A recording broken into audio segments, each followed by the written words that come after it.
नमस्कार, RN TV national में आपका स्वागत है और मैं हूं आपके साथ सुमन पाल। बुलेटिन की शुरुआत करेंगे बड़ी खबरों के साथ।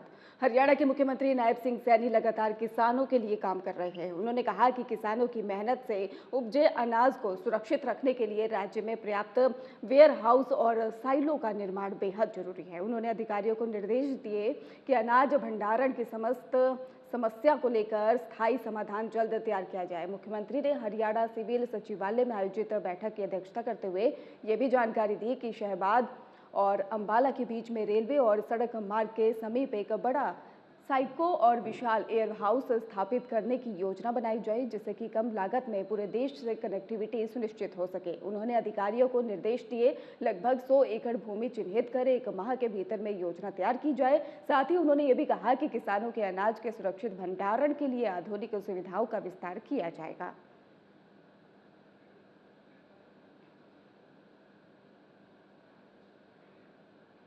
अनिल विज ने कांग्रेस नेता और लोकसभा में नेता प्रतिपक्ष राहुल गांधी पर बड़ा हमला बोलते हुए कहा कि उन्हें चुने हुए जनप्रतिनिधियों को घुसपैठिए कहना संविधान का अपमान है। उन्होंने कहा कि लगातार चुनाव हार में ही कांग्रेस नेतृत्व की मानसिकता स्थिति जो है प्रभावित हो रही है।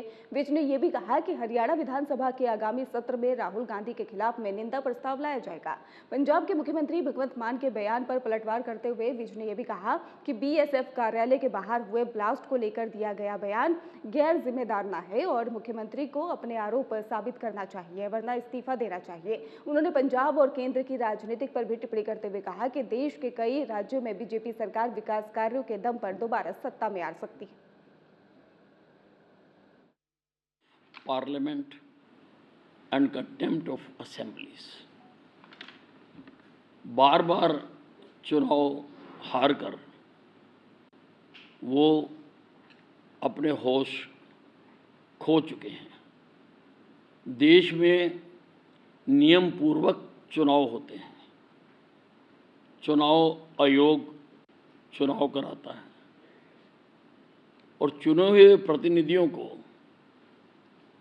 चोर प्रतिनिधि कह देना या घुसपैठिया कह देना, ये उनका अपमान है, कंटेम्प्ट है।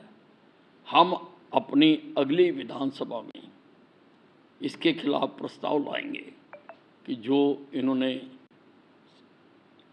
चुने हुए सदस्यों का और विधानसभा का अपमान किया है।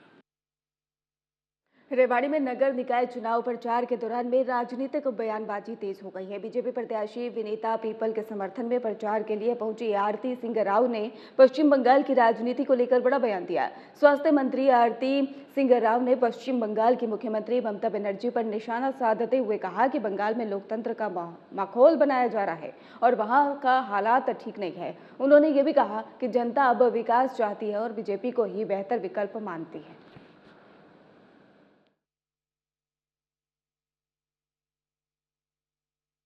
अच्छा माहौल है, चाहे पंचकुला की बात हो, चाहे अंबाला की बात हो, चाहे सोनीपत की बात हो, और अब मैं रिवाड़ी आया हूँ। सभी जगह लोगों ने मन बना रखा है कि कमल का फूल खिलेगा और नायब सैनी जी के नेतृत्व में सातों की सातों, चाहे नगर पालिका हो, नगर परिषद हो, नगर निगम हो, उनको जीतने का काम करेंगे। जी, वोटों की अपील कर रही हूँ मैं। जैसे मंत्री जी ने भी अभी कहा कि डबल इंजन की सरकार पहले से है, मोदी जी की सरकार है, सैनी साहब की सरकार है, और हम चाहते हैं कि एक बारी हमारी जो नगर परिषद है वहाँ भी। दीपेंद्र सिंह हुड्डा ने शहबाद पहुंचकर कांग्रेस विधायक रामकरण काला के कार्यालय में मुलाकात की है, उन्हें दादा बनने की बधाई दी है। इस दौरान मीडिया से बातचीत में उन्होंने बीजेपी पर गंभीर आरोप लगाए और हुड्डा ने कहा कि हरियाणा में बीजेपी ने चुनाव आयोग से मिली भगत कर जन भावनाओं को दबाने के यहाँ पर काम किया और चुनाव से पहले ही परिणाम तय करने जैसी स्थिति बनाई गई। और उन्होंने पश्चिम बंगाल चुनाव का भी जिक्र करते हुए कहा कि वहां भी बीजेपी ने कई हथकंडे अपनाए जो लोकतांत्रिक व्यवस्था के लिए ठीक नहीं है। हुड्डा ने यह भी आरोप लगाया कि ये पूरा घटनाक्रम लोकतंत्र की प्रक्रिया पर सवाल खड़े करता है।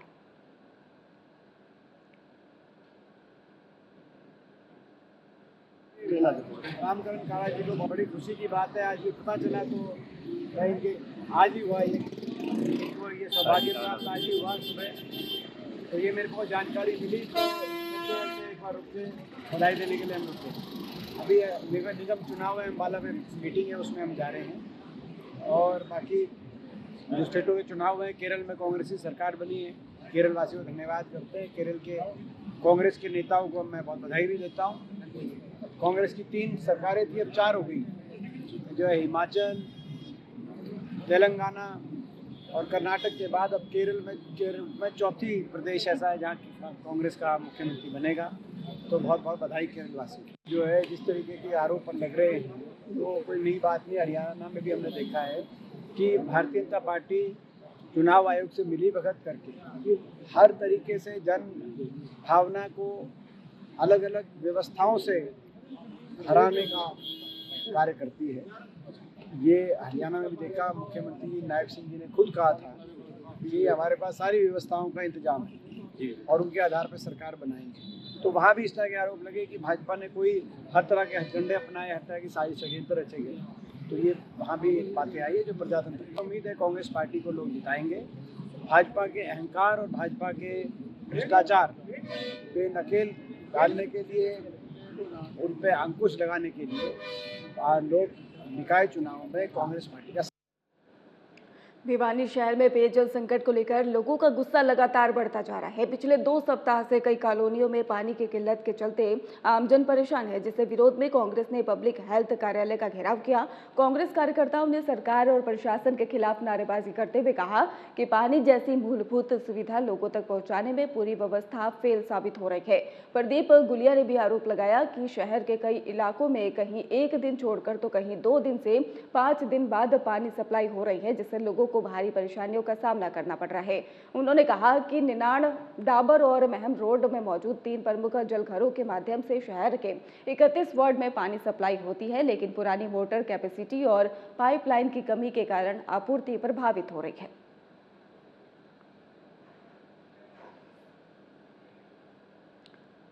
भिवानी में रेलवे ट्रैक पार करते समय एक युवक की ट्रेन की चपेट में आने से दर्दनाक मौत हो गई। ये हादसा भिवानी रेलवे स्टेशन और सिटी स्टेशन के बीच हुआ, जिससे कि इलाके में सनसनी फैल गई है। वहीं ये भी जानकारी सामने आ रही है जिसमें युवक मोबाइल फोन का इस्तेमाल करते हुए ट्रैक पार कर रहा था, तभी ये घटना घटित हुई है।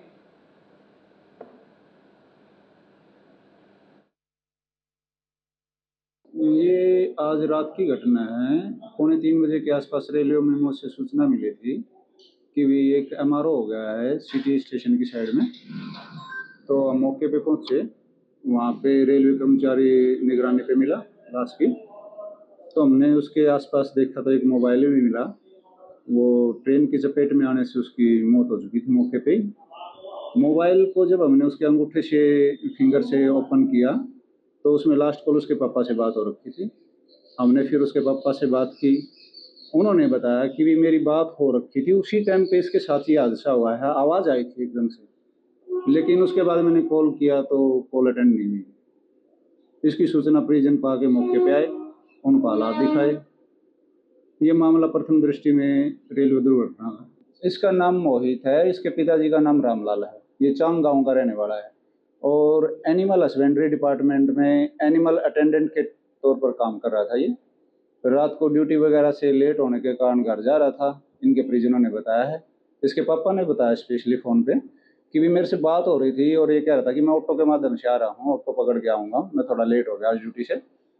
तो इसके साथ ये फ़ोन पे बात करते हुए कैसे हादसा हुआ है, ये मैं तो सबसे यही अपील करना चाहूँगा कि भी अगर रेलवे लाइन पे चलें तो मोबाइल का इस्तेमाल ना करें। मोबाइल का इस्तेमाल करने से फिर आप को ट्रेन की आवाज़ सुनाई नहीं देती और फिर आपके साथ हादसा हो जाता है। उससे बहुत सारी जानें जा रही हैं और लीड लगा के तो बिल्कुल भी बात ना करें। ये शादीशुदा है, इसके 2 बच्चे हैं, छोटे छोटे बच्चे हैं, अभी 3-4 साल पहले ही शादी हुई इसकी। तो आम नागरिकों से यही अपील करना चाहूँगा कि आप कभी भी रेलवे ट्रैक पे अगर वैसे तो चलें ही ना, अगर रेलवे ट्रैक से अगर फिर भी अगर गुजरने का कोई मजबूरी हो तो मोबाइल का इस्तेमाल बिल्कुल भी ना करें। मोबाइल का इस्तेमाल अगर नहीं करोगे तो आप सेफ रहोगे, अदरवाइज आपके साथ किसी भी टाइम कोई भी हादसा हो सकता है। मैं आपसे अपील करना चाहूँगा कि रेलवे ट्रैक का इस्तेमाल ना करें और रेलवे ट्रैक का इस्तेमाल अगर मजबूरी में करना पड़े तो आपसे विनती है कि आप मोबाइल का इस्तेमाल बिल्कुल भी ना करें। रोहतक में भ्रष्टाचार के खिलाफ बड़ी कार्रवाई करते हुए एंटी करप्शन ब्यूरो हरियाणा की टीम ने RTO ऑफिस में तैनात निरीक्षक राकेश राणा और सहायक मनीष यहां पर मदान को 1 लाख रुपए की रिश्वत देते हुए रंगे हाथ गिरफ्तार कर लिया। जानकारी के अनुसार आरोपियों ने ट्रक चालक से चालान से राहत देने के बदले 10.5 लाख रुपए की रिश्वत की मांग की थी। बाद में 8 लाख रुपए से सौदा तय हुआ। आरोपियों ने पहले ही करीब 5.5 लाख रुपए के लिए थे और जबकि शेष रकम के लिए लगातार दबाव बनाया जा रहा था।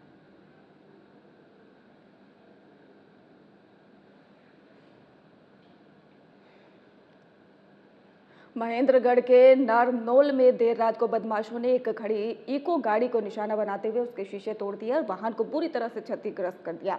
घटना रात करीब 12:30 बजे की बताई जा रही है। जानकारी के अनुसार मोहल्ला पुरानी सराय निवासी पूर्ण सैनी अपने इको गाड़ी से घर से बाहर खड़ी में वहां पर मौजूद थे और रात के समय में कुछ अज्ञात बदमाश वहां पहुंचे और गाड़ी के आगे पीछे और साइड के शीशे भी तोड़ दिए गए।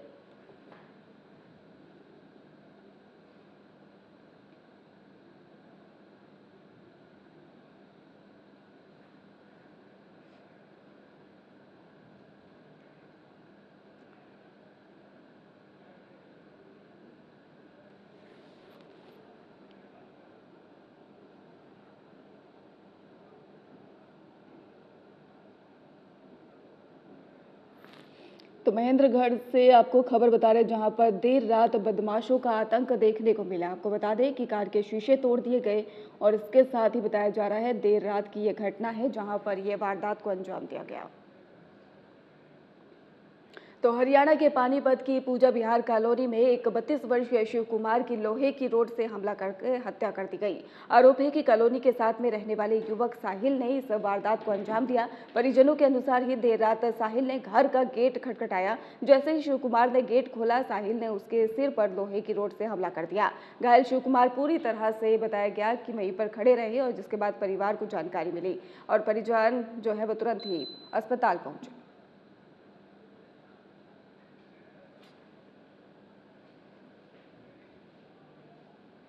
महेंद्रगढ़ के लघु सचिवालय में आयोजित समाधान शिविर में के जिला उपायुक्त अनुपमा अंजलि ने जन समस्याएं सुनी हैं और इस दौरान ही दीपक भी मौजूद रहे। शिविर में कुल 40 शिकायतें जो है उसकी सुनवाई हुई और जिला उपायुक्त ने बताया भी गया कि कई मामलों पर 1 सप्ताह में जांच रिपोर्ट प्रस्तुत करने और उसके बाद कार्रवाई करने के निर्देश दिए।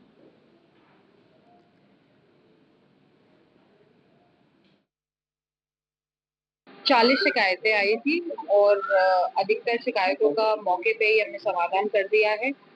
कुछ शिकायतें हैं जिसमें हमने इंक्वायरी बिठा दी है, तो वो 1 हफ्ते के अंदर का उनको समय दिया है कि इंक्वायरी रिपोर्ट आएंगी। आज नगर पालिका के प्रधान यहीं आए हुए थे। एसडीएम कार्यालय में हमारी नगर पालिका के प्रधान के साथ बीएमसी भी थे और एसडीएम भी थे और मेरी बैठक हुई है। उनके एक मुद्दे पे जो है हमने जो है चर्चा की है और एक्शन टेकन रिपोर्ट भी मांगी है। डीएमसी साहब खुद आने वाले हफ्ते में यही महेंद्रगढ़ में बैठ करके उस पर कार्रवाई करेंगे और 1 हफ्ते बाद मैं सारी एटीआर रिपोर्ट। रेवाड़ी के बावल औद्योगिक क्षेत्र से खबर सामने आई। यहां पर मौजूद सोलर कंपनी में आग लग गई और देखते ही देखते पूरी फैक्ट्री धुएं और लपटों में घिर गई। सूचना मिलते ही दमकल विभाग की करीब 12 गाड़ियां मौके पर पहुंची और आग बुझाने का अभियान भी शुरू किया गया। बताया जा रहा है कि आग पर काबू पाने के लिए दमकल की प्रत्येक गाड़ी को 10 से 12 बार यहां पर पानी भी रिफिल करना पड़ा और इसके साथ सोलर कंपनी होने के कारण अंदर रखे ज्वलनशील पदार्थ और सामान को वहां से आगे भी जिसके चलते भड़क गई और जिसके चलते फिलहाल किसी के जनहानि की सूचना जो है फिलहाल अभी खबर सामने नहीं आ रही।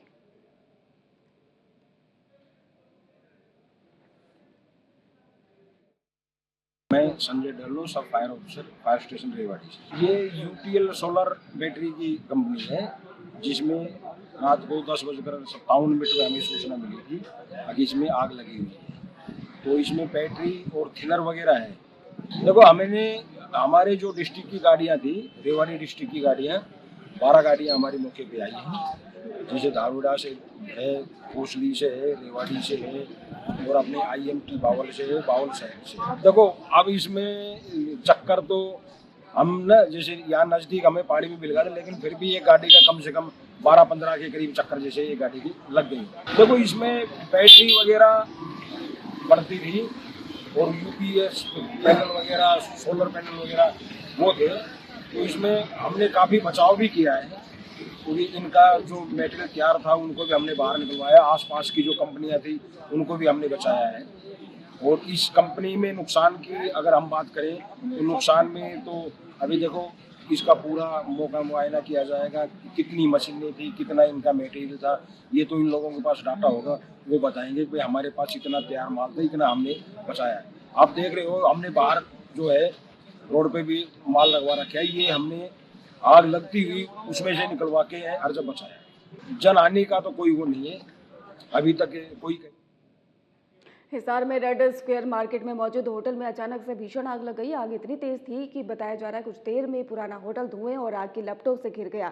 घटना के बाद इलाके में अफरा तफरी मच गई और लोग जान बचाने के लिए इधर उधर भागने लगे। सूचना मिलते ही फायर ब्रिगेड की 6 गाड़ियां मौके पर पहुंची। आग बुझाने का अभियान शुरू किया गया और एहतियात के तौर पर होटल से सटी इमारतों को भी खाली कराया गया। फिलहाल फायर ब्रिगेड की टीमों ने आग पर काबू पा लिया।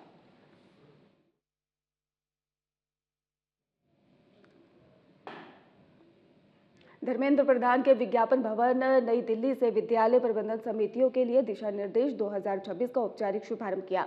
इस कार्यक्रम में हरियाणा के शिक्षा मंत्री महिपाल डांडा ऑनलाइन माध्यम से शामिल हुए। विद्यालय शिक्षा और साक्षरता विभाग द्वारा ही जारी इन दिशा निर्देशों का उद्देश्य विद्यालय प्रबंधन समितियों की स्थापना, कार्यप्रणाली और सशक्तिकरण के अधिक प्रभावी बनाना है।